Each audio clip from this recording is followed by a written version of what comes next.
Din toate preparativele voiajului, cea mai mare parte erau îndeplinite.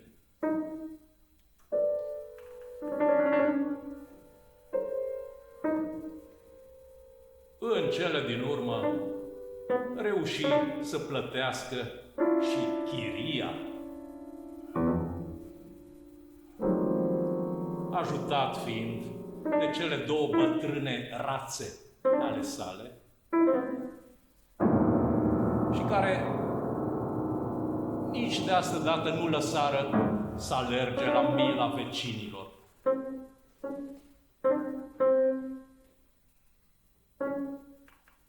Singurul lucru ce-i cereau în schimb era ca să fie și ele lăsate cel puțin o oră pe zi în camera sa de lucru, care exhala un așa dulce și îmbătător miros de ciurciuvele.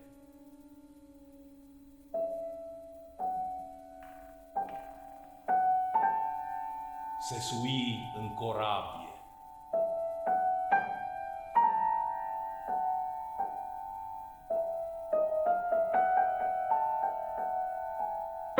Sentimentul puternic și neînvins de tată îl trase însă înapoi la țărm.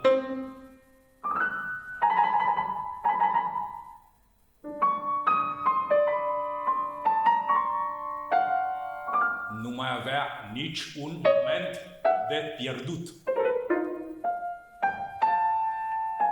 Intrase în al 70-lea an al existenței sale,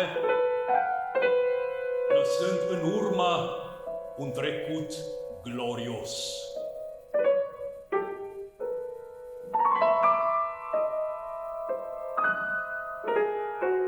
Și acum zilele îi erau numărate.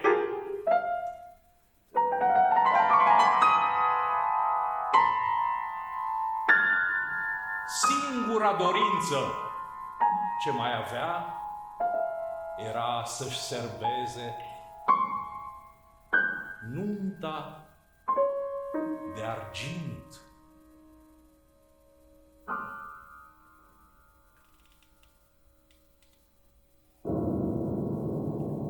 În sfârșit, spre satisfacția tuturor, ciocul său mătăsos putea să atârne plutind liber și nesupărat de nimeni pe apa rece și proaspătă a pârâiașului cristalin.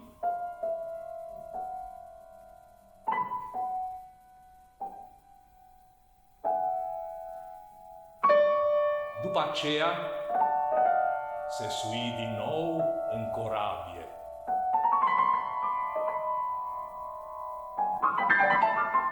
Bătrâna sa soție refuză însă să-l urmeze, roasă fiind de viermele geloziei.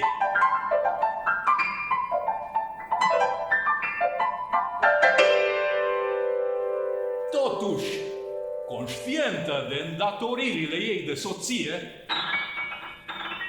și pentru a nu se arăta prost crescută, îi oferi la plecare 2 lipii, un caiet de desen de Borgovanu și un smeu cu speteze din 4, pe care le refuză cu indignare, scuturând niște alune într-un sac.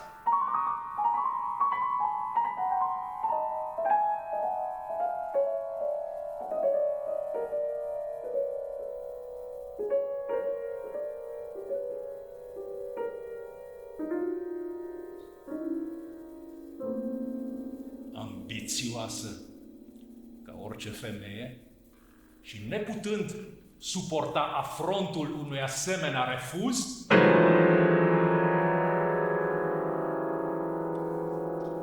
netrebnica soție îl lega atunci cu o frânghie de umerii obrazului și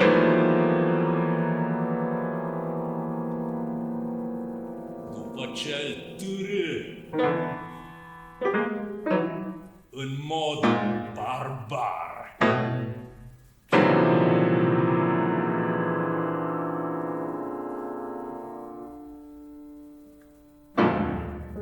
Până la marginea corăbiei,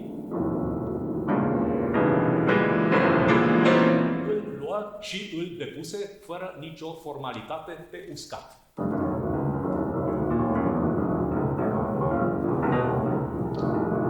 Dezgustat de viață și încărcat de glorie și ani,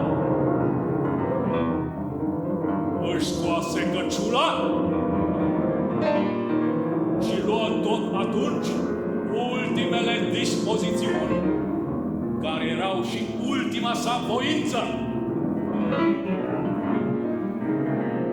Renunță la toate titlurile și întreaga sa avere, se dezbrăcă în pielea goală, rămânând încins numai cu o funie de tei, și după ce în acea stare mai privi încă o dată marea nemărginită, se sui în prima căruță cu arcuri ce întâlni în cale și, ajungând în goana cailor, în orașul cel mai mare din apropiere, merse de se înscrise în barou!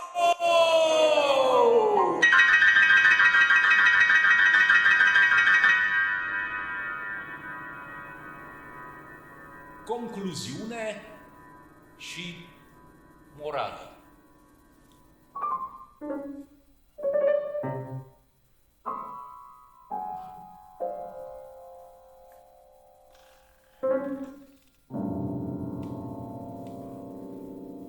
De vreți cu toți în timpul nopții un somn în tihnă să gustați,